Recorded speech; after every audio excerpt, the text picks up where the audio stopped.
तोमर जिंदाबाद जिंदाबाद जिंदाबाद माननीय नरसिंह तोमर जिंदाबाद जिंदाबाद जिंदाबाद माननीय नरसिंह तोमर जिंदाबाद जिंदाबाद मंडल उपाध्यक्ष समाजी मंडल अध्यक्ष मंडल उपाध्यक्ष बाबू सिंह रावत पूर्व जिला पंचायत सदस्य सीताराम, ये मैंने जो नाम पुकारे हैं अपेक्षित श्रेणी में सभी से मेरा आग्रह वो मंच पर सभी में एक बार लखीसर कुशवाहा का नाम बोल चुका हूँ, कृपया मंच पर बुलाएं।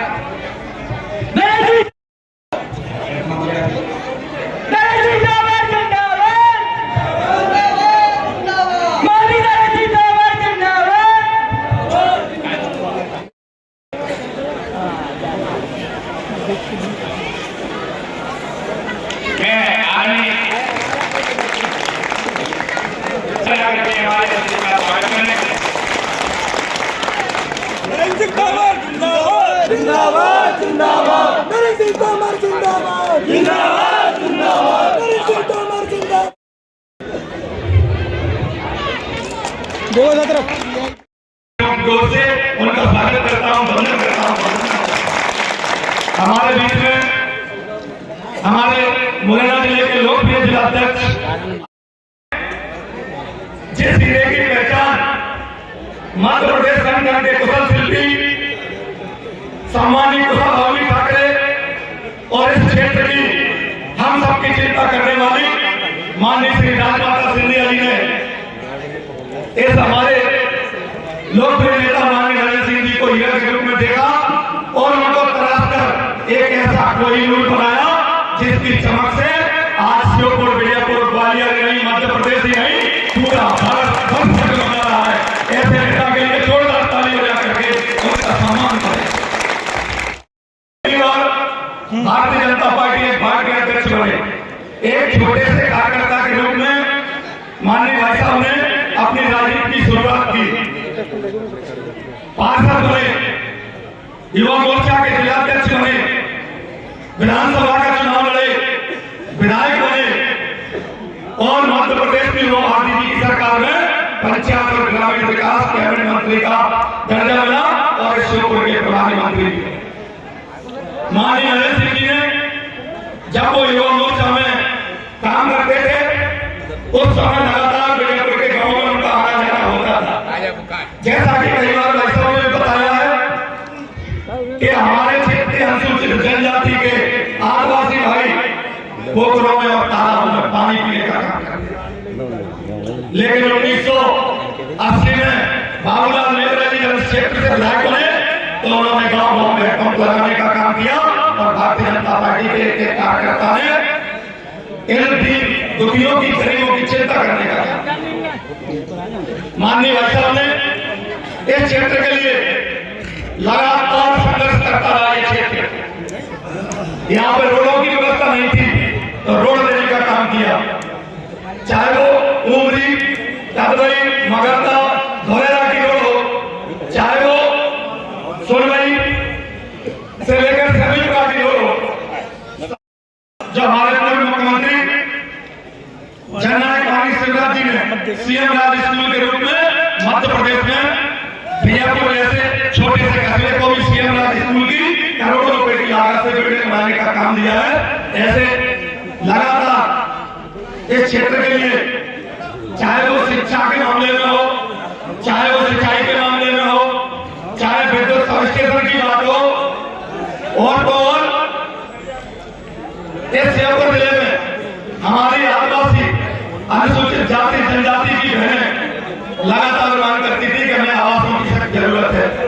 तो माननीय नरेंद्र सिंह जी ने शिवराज जी से बात की, माननीय मोदी जी से बात की और श्योपुर जिले के लिए 19,600 एक्स्ट्रा आवास अगर किसी ने दिलाने का काम किया है तो माननीय नरेंद्र सिंह जी ने आप सब लोगों को दिलाने का काम किया, पक्के आवास देने का काम कर रहे हैं। और इस क्षेत्र के लिए माननीय नरेंद्र सिंह जी ने चाहे वो सांसद के रूप में हो, चाहे वो केंद्रीय मंत्री के रूप में हो, चाहे राज्यसभा सांसद के रूप में हो और चाहे मध्य प्रदेश सरकार में कैबिनेट मंत्री के रूप में हो, अगर विजयपुर की सच्चे मन से किसी ने चिंता की है तो हमारे लोकप्रिय सांसद और पूर्व मंत्री माननीय नरेंद्र सिंह जी ने करने की। भाई साहब ने इस क्षेत्र के लिए हम सब लोग जाते थे भाई साहब के पास, तो मैं देखता था कि बड़े बड़े नेता पूरे भारत के भाई साहब के पास खड़े होते थे। एक छोटे से जिले की बीजापुर तहसील का अगर कोई छोटा सा भी कार्यकर्ता खड़ा दिखाई देता था तो भाई साहब के यहाँ से सबसे पहले आवाज आती थी कि बीजापुर वाले आप सबसे पहले हमारे पास आओ, आप इतनी दूर से हमारे इतनी चिंता और भाव अगर बीजापुर की जनता के लिए किसी के मन में है तो हमारे लोकप्रिय नेता माननीय नरेंद्र सिंह जी के। मैंने वो कोरोना का काल भी देखा है, जब सब पूरे मध्य प्रदेश पूरे भारत में और पूरी दुनिया में त्राही मची थी, ऑक्सीजन की कमी थी, इंजेक्शनों का अभाव था, तो मैंने लगातार भाई साहब से बात की कि हमारा क्षेत्र लगातार पिछड़ा है, तो उन्होंने ऑक्सीजन के प्लांट सभी अस्पतालों में शिवपुर जिले के अगर किसी ने लगाने का काम किया तो माननीय नरेंद्र सिंह जी ने किया।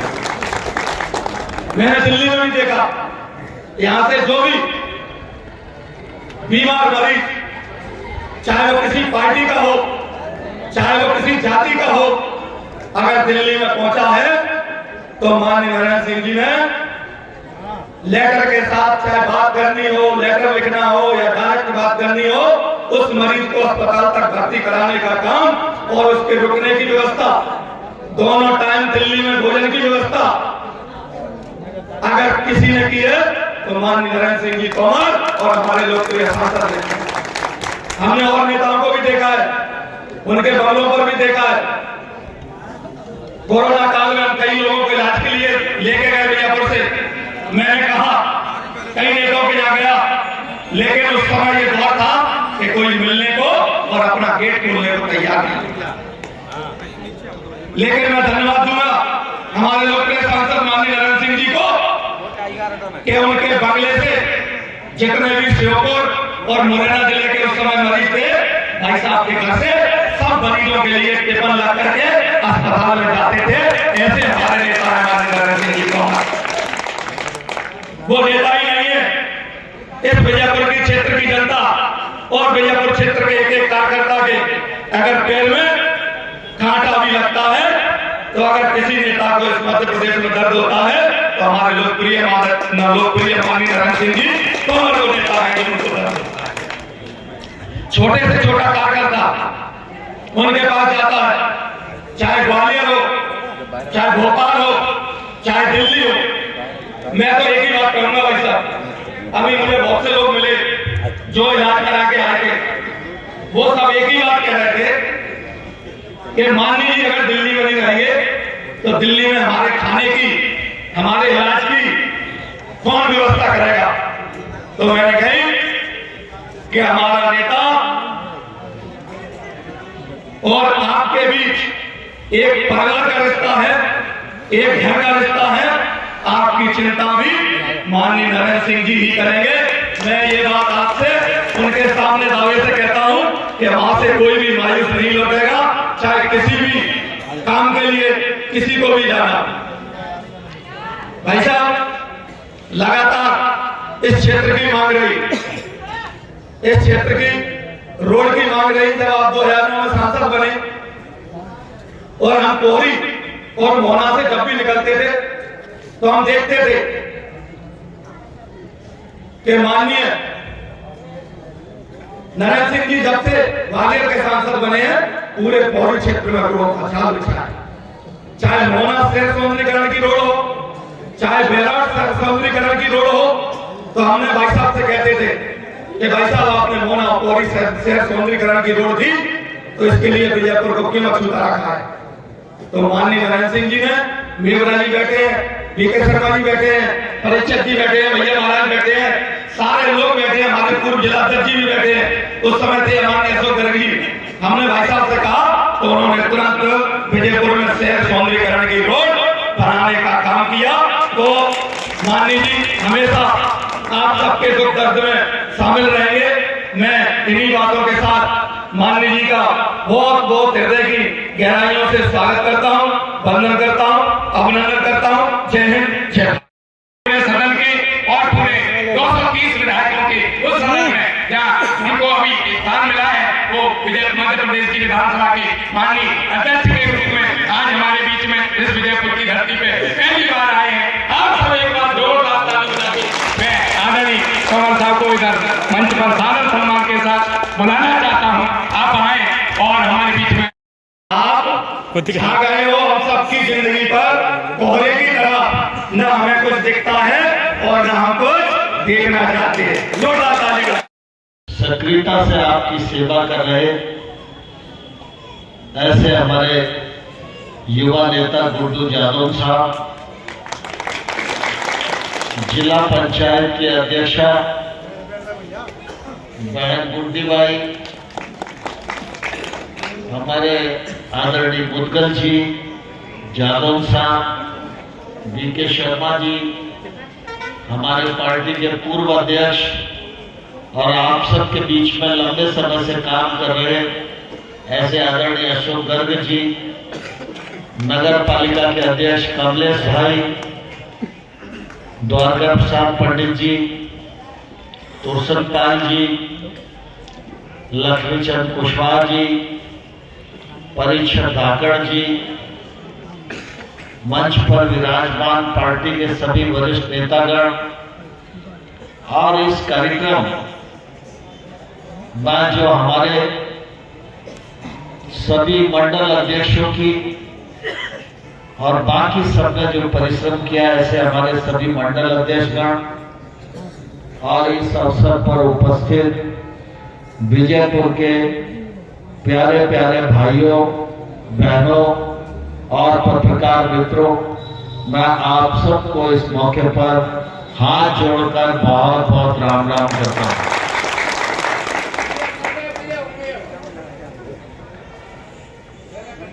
आज 26 जनवरी का दिन है। आज मुरैना में मुझे ध्वजारोहण करना था और कल मेरा कार्यक्रम श्योपुर में था, लेकिन गुड्डू यादव जी को लगा कि ध्वजारोहण से तो दोपहर तक निपट ही जाएंगे, तो भाई साहब 2 बजे तक हमारे यहाँ आ जाओ। तो विजयपुर में भी हम सब कार्यकर्ताओं का एक कार्यक्रम करना चाहते हैं। मुझे लगा कि मुझे श्योपुर तो जाना ही है, तो विजयपुर रास्ते में पड़ेगा, तो गणतंत्र दिवस के दिन विजयपुर की जनता जनार्दन के भी दर्शन हो जाए, इससे ज्यादा बड़ी सौभाग्य की और कोई बात नहीं हो सकती। और इसलिए मैं आज इस अवसर पर आप सबके बीच में उपस्थित हुआ हूं। आप सब लोगों ने विधानसभा चुनाव में पराजय होने के बाद भी जिस जोश और उत्साह के साथ स्वागत और कार्यक्रम किया है, मैं उसके लिए आप सबका हृदय से बहुत बहुत आभार प्रकट करता हूं। आप सबको धन्यवाद देना चाहता हूं। आज गणतंत्र दिवस है। ये गणतंत्र दिवस हमको आसानी से नहीं मिला। आप सब जानते हैं, एक कालखंड था जब हम मुगलों के गुलाम हो गए थे। फिर एक समय आया जब राजाओं के राज थे, लेकिन हम अंग्रेजों के गुलाम थे। और जब अंग्रेजों की गुलामी थी तो कोई सरपंच बन जाए ये तो संभव था ही नहीं, लेकिन मैं सरपंच बन सकता हूं ऐसा अगर सपना भी कोई देख ले तो अंग्रेजों के कोड़े से उसकी खाल उधेड़ दी जाती। हमारे तमाम सारे पूर्वजों ने आजादी का सपना देखा और भारत माता के पैरों में जो स्वतंत्रता की बेड़ियां डली हैं, इन बेड़ियों को काटने के लिए उन्होंने आंदोलन शुरू किया। ये आंदोलन झंडा लेकर नारा लगाने वाला आंदोलन नहीं था। इस आंदोलन में हमारे पूर्वजों का लहू बहा। तमाम सारे हमारे पूर्वज हंसते हंसते फांसी के फंदे पर झूल गए,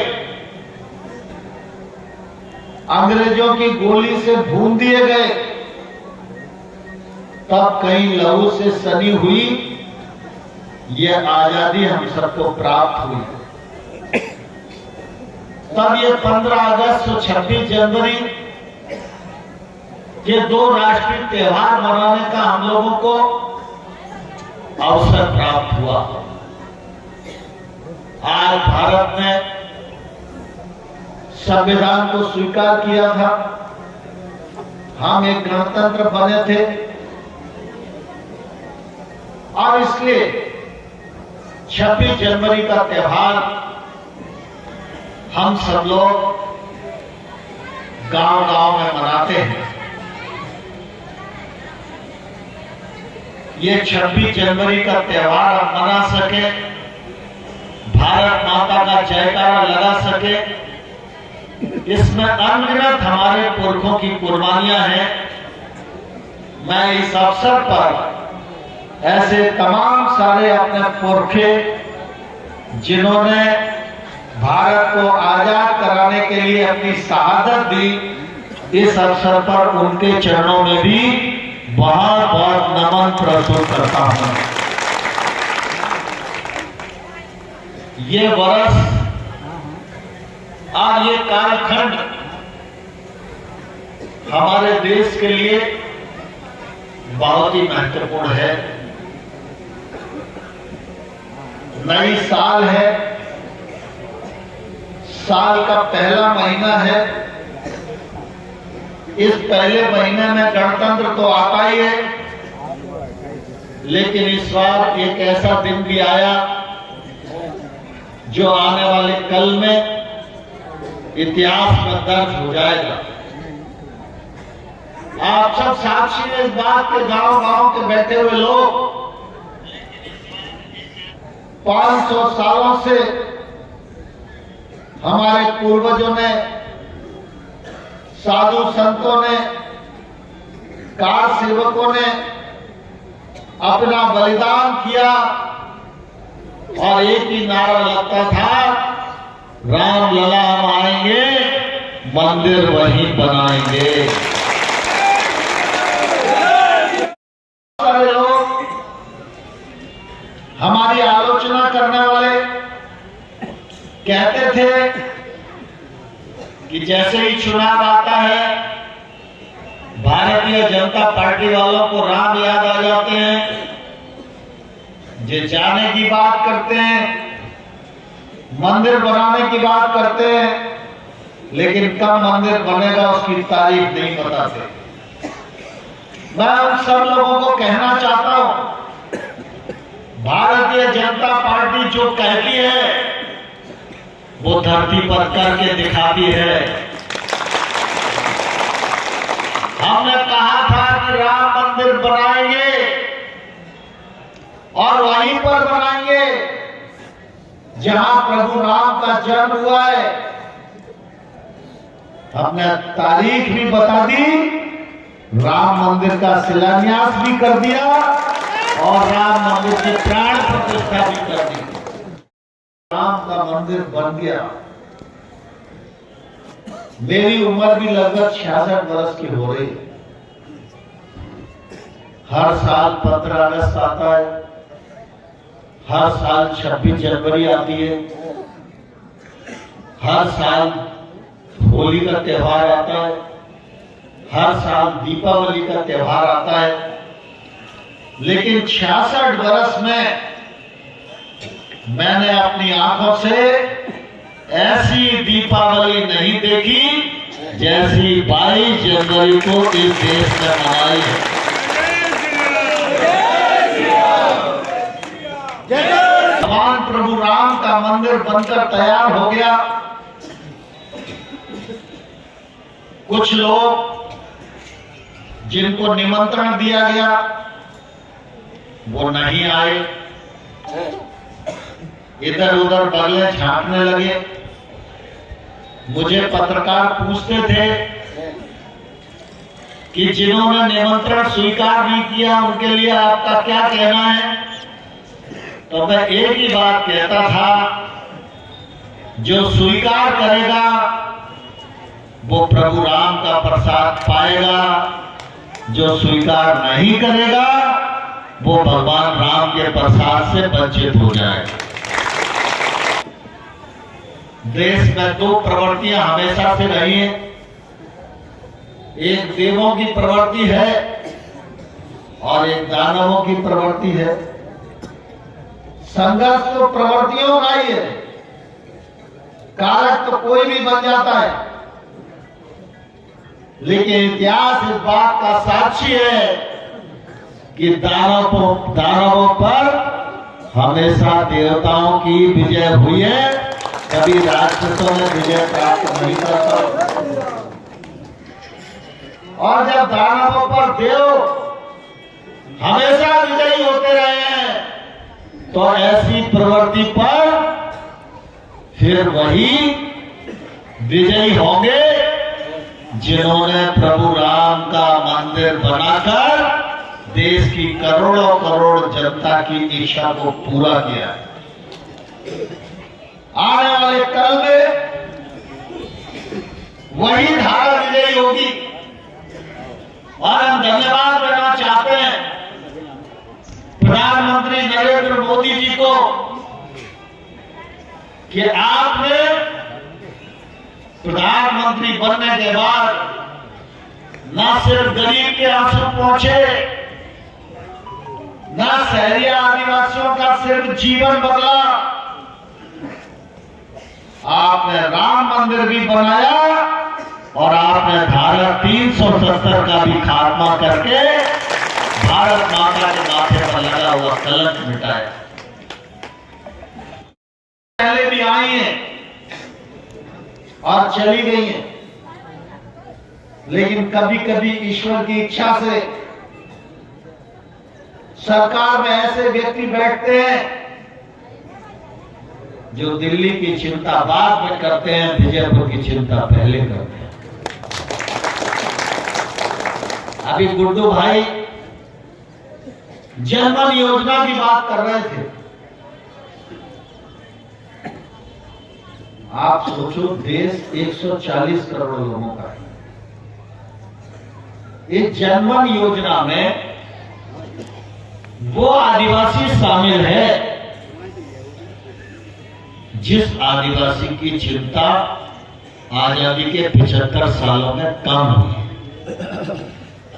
सहरिया है, बैगा है, भारिया है, ये छोटी छोटी जातियां हैं, इनकी जनसंख्या कम है और इनकी कुल संख्या 140 करोड़ में 25 लाख है। अब आप सोचो, 25 लाख लोग अगर एक तरफ वोट डाल भी गए तो कोई चुनाव प्रभावित हो पाता है? कहीं इतने से, कहीं इतने से, कहीं इतने से। लेकिन ये सरकार का नजरिया है, पंडित दीनदयाल उपाध्याय का सिद्धांत है, सरकार को वहां पहुंचना चाहिए जहां विकास की किरण अभी तक नहीं पहुंची है। मैं इस क्षेत्र का सांसद था तो मैंने इस विभाग के मंत्री के नाते कोशिश की कि हमारे विजयपुर और शिवपुर के शहरियों को कुछ आवाज ज्यादा मिल जाए। बाद में फिर 19,000 मकानों का एक अलग पैकेज भी शहरिया भाइयों को दिलवाने का काम किया। प्रधानमंत्री जी को शायद ये मालूम नहीं होगा, नहीं तो वो मुझ पर गुस्सा जरूर होते कि तुमने अपने क्षेत्र के 19,000 लोगों को आवास दिलवा दिए, लेकिन 25 लाख लोग फैले हुए नरेंद्र सिंह जी, आपने उनकी चिंता नहीं की। अब यह बात सही है कि जैसा विजन, जैसी दूरदृष्टि प्रधानमंत्री जी की है, वो मेरी नहीं थी। मुझे लगा कि मैं एक बार बन गया तो कम से कम अपने क्षेत्र के आदिवासी को तो मकान मिल जाए, और आज वो मकान लोगों को मिल गए, कुछ को आवंटन हो गए, कुछ पर काम चल रहा है, कुछ अधूरे हैं, कुछ पूरे हो रहे हैं। लेकिन 6,000 करोड़ रुपए की लागत से आप कोई शहरिया नहीं बचेगा जिसके पास मकान नहीं हो, जिसके पास उज्ज्वला योजना का गैस का सिलेंडर नहीं हो, जिसके परिवार में पढ़ने की सुविधा नहीं हो, जहां सड़क नहीं है, बिजली नहीं है, उस घर तक भी ये पहुंचाने का काम जनमन योजना के माध्यम से प्रधानमंत्री नरेंद्र मोदी कर रहे हैं। यह प्रधानमंत्री नरेंद्र मोदी जी की संवेदनशीलता का परिचायक है। आज आप सब इस बात को भलीभांति जानते हैं कि अगर देश को आगे बढ़ाना है, 2047 में हर गरीब के आंसू पहुंचना है, 2047 तक भारत को विकसित भारत बनाना है, तो गांव में रहने वाले किसी भी गरीब आदमी की ताकत बढ़ाना पड़ेगी। वो कंधे से कंधा और कदम से कदम मिलाकर तो श्रेष्ठ भारत के अभियान में शामिल कराने के लिए योगदान दे सके, ये उसकी क्षमता वृद्धि करना होगी। और इसलिए प्रधानमंत्री नरेंद्र मोदी जी ने जहां एक और बड़े बड़े काम किए, बड़ी बड़ी सड़कें बनाई, बड़े बड़े डैम बनाए, चंद्रयान को चंद्रमा तक भेजा, सूरज को स्पर्श करने की ठानी, वहीं हर गांव के गरीब आदमी के घर में शौचालय बनाकर माता बहन के सम्मान की रक्षा करने का भी काम है। घर घर में उज्ज्वला गैस योजना पहुंचाई, सौभाग्य योजना के अंतर्गत बिजली पहुंचाने का काम किया। बाबूलाल नेवरा जी अब बैठे हुए, एक जमाना था जब एक सड़क को छोड़कर पूरे विजयपुर में कोई सड़क नहीं होती थी। हमारे नेता अटल बिहारी वाजपेयी जी ने ग्राम सड़क योजना बनाई, और जब सड़क योजना प्रारंभ हुई थी तब मैं इस राज्य सरकार का मंत्री इस विभाग का था। विजयपुर में, कराल में, श्योपुर में गांव गांव सड़क बनाने का काम प्रारंभ किया। अभी आप लोग चुनाव हार जरूर गए, लेकिन मैंने फिर भी गुड्डू जादव को फोन करके कहा, कुछ अगर सड़कें रह गई हो तो 10 करोड़ रुपए के प्रस्ताव मेरे पास पहुंचवाओ, मैं इस बजट में 10 करोड़ रुपए की लागत से और सड़कें विजयपुर को दिलवाने का काम करूंगा। चैती खेड़ा डैम की मांग लंबे समय से थी, श्योपुर में मुंदरी डैम की मांग लंबे समय से थी। आपके चैती खेड़ा डैम बनने का भी मार्ग पूरी तरह प्रशस्त हो गया। अभी गुड्डू भाई कह रहे थे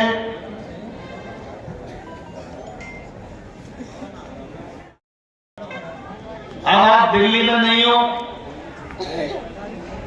तो लोगों के इलाज का क्या होगा? लेकिन मैं आपको कहना चाहता हूं, मैं दिल्ली में रहूं, भोपाल में रहूं, ग्वालियर में रहूं, विजयपुर के लोगों की आंख में आंसू आएंगे तो नरेंद्र सिंह तोमर तौलिया लेकर हमेशा पहुंचने के लिए तैयार रहेंगे।